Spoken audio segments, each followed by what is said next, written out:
Hey everyone, in this video we're going to be looking at the volume of areas that are rotated around the x-axis and trying to understand the formula behind it. So the standard question in these situations is we might have some random function, and what we do is we consider the area in between two sort of spots. So if we call this A and B, we consider this area and we imagine if this area was sort of, so that's when I say this area, I mean this area, we imagine if this area was rotated around the x-axis. And if that were to happen, we would get sort of some shape like, like something like this, right? You'd get this sort of shape, you can imagine, and we can actually find the volume of this shape. How we do it, just like integration, if you remember when we wanted to find the area under the curve for integration, we estimated this with rectangles, and then we derived the integral formula like that. For the volume, we calculate or we estimate the volume of this with cylinders. So you can imagine if I draw sort of a cylinder here, I might have something like this.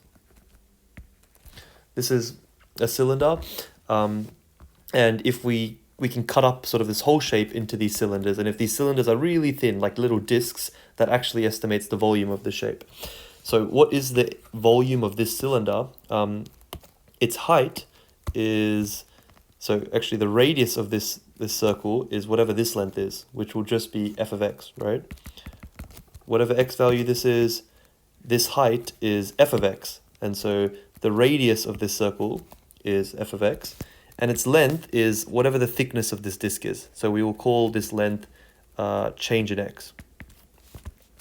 So in total, this cylinder has volume equal to, so the volume of a cylinder is the area of the circle, which is pi r squared, and then times by the height, right? In this case, our radius is f of x, and our height, or the height of our cylinder is the change in x. So that's the volume of this little disk. And so if we wanted to find the total volume, we would basically sum up all those disks, right? We would have pi times by f of x squared times by the change in x. And all integration is doing is it's doing this sum, just like when we did it with the area under the curve. You basically change this sigma sign for the integral sign. And so this is an estimate, but as the change in x goes to 0, so as we make this disk really, really small, so this is really an approximation, what it equals is pi times f x squared times, dx, or the integral of f of x squared times dx. Now, because pi is a constant, you can just take that pi out and you'd get pi times the integral of f of x squared dx. Sometimes you also see this formula written as pi times the integral of y squared dx. So instead of calling this f of x, you can also just call this y, right?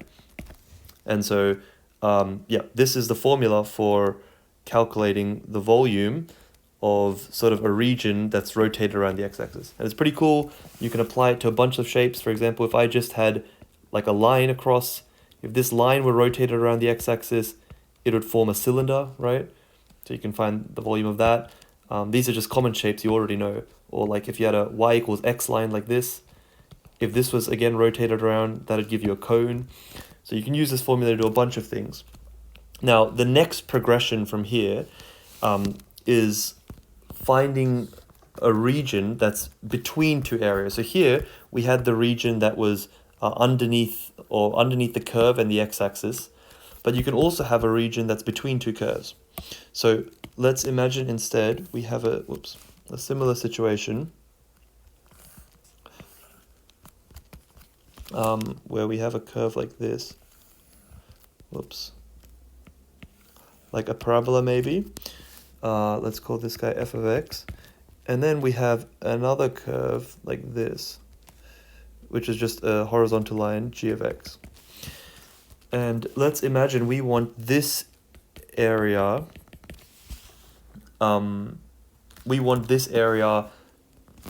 rotated around the x-axis. And the question is, what is the formula? Now, given the formula that we saw here, the integral of basically f of x squared dx, you might have two guesses as to what this would be. Maybe our formula is pi times the integral of f of x minus g of x squared dx. That's one option. It's like we get the difference of the functions, which sort of represents this area, and we're really rotating that around d of x instead of just one of the functions. Or another option might be integral of f of x squared minus g of x squared dx. So here we're integrating the difference squared, and here we're integrating the difference of the individual squares. So slightly different. I mean, you can clearly say they're different. Maybe you can pause the video and have a think which one you think actually represents this volume being rotated around the x-axis. Cool, let's have a look at each of them. I will say, when I first learned this concept, I think a lot of students might actually guess the wrong answer. So let's first think about A, or maybe I'll give it up. So A is actually wrong and B is actually correct. Why is that the case? So for option A, this seems very intuitively right. It looks like this function is representing this area, and so we're really rotating this area around. But actually, if we think about it, how will I do this? Let's draw another. So what we have here is really, when we do this, pi times the integral of f of x minus g of x dx, we're finding a different volume. We're finding the volume of this new function. If we give this new function f of x minus g of x, let's call this h of x, right? If we give that the name h of x, really what we're doing, oops, I meant to square this, of course. Really, we're calculating the volume of h of x being rotated around.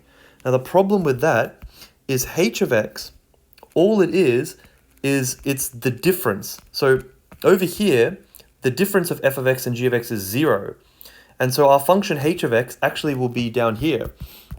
What I mean is, basically, if we actually graph h of x, all that is doing is it's f of x except shifted down, right? Because we subtract the g of x component. So imagine this whole volume shifted down. H of x would actually look like this, except the actual parabola, sorry. Something like this, right? Because all it is it's this f of x shifted down. And so h of x will have this area. Sorry, for all of these, we're supposed to have AB, AB, but you can fill that in. So really what we're calculating is actually this area being rotated around the x-axis. You can imagine this will sort of give you a sphere-like shape, but that's different to what we want. We want, which is actually the right answer, B.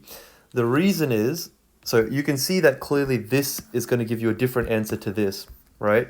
Because this, although it's the same region, here it's being rotated on the outside. It'll give you like a donut shape. Here it's being rotated right on the bottom, and so it'll give you a sphere shape. Here, the same region is sort of rotating at a longer radius, and so it'll trace out more volume than here. And so this is actually not giving us the right answer. Now, why is the other way correct? Even though this seems not really intuitively right. The reason is, what we can do is we can actually treat this option as two separate areas. If I expand this into two separate integrals, what I have is actually pi times the integral of f of x squared dx minus pi times the integral of g of x squared dx. So, whoops, maybe I'll just copy this guy over.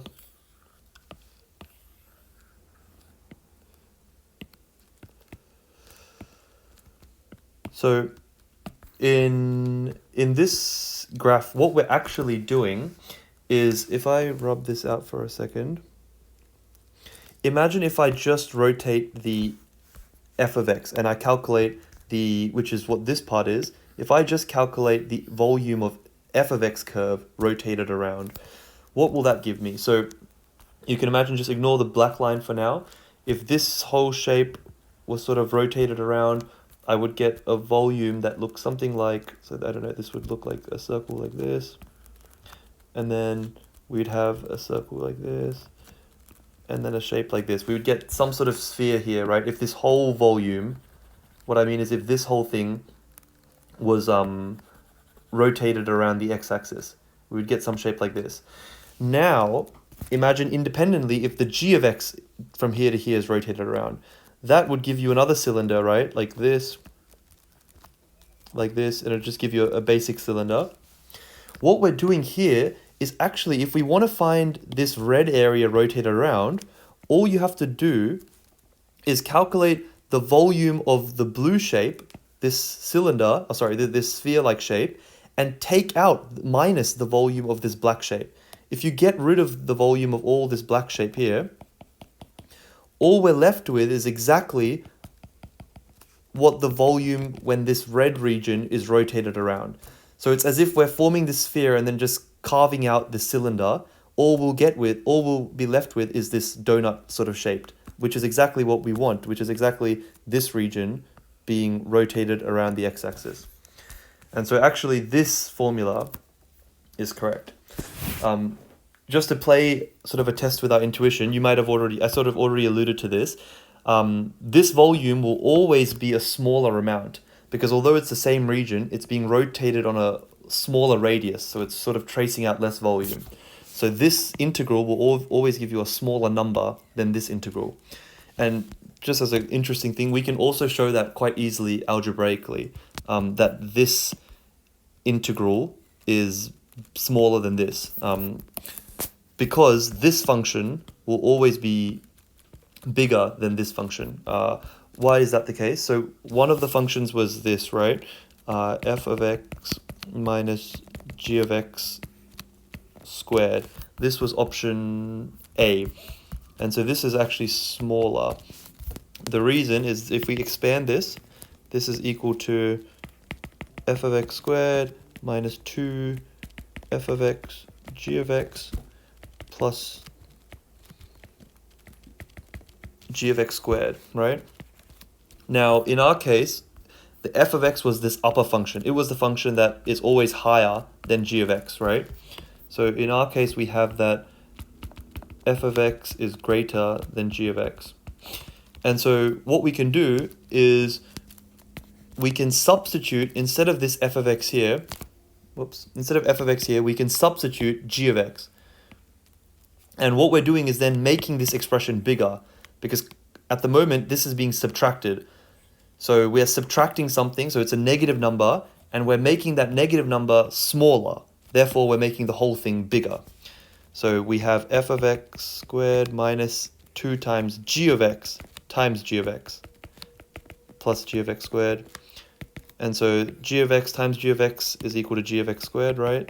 So we have f of x squared minus 2 g of x squared plus g of x squared. So g of x squared minus 2g of x squared will give you minus g of x squared. And so we end up, with f of x squared minus g of x squared, which is option B, right? That's what we were integrating here. So this function here will always be bigger than this one. And so this integral is going to be bigger than this, which matches with our intuition, because this region is going to produce a bigger volume than this. And so although this intuitively looks right, it's actually not the right formula. And this is the formula for a volume of a shape between two functions rotated around the x-axis. Cool. Let me know if that's helpful or if you have any questions in the comments.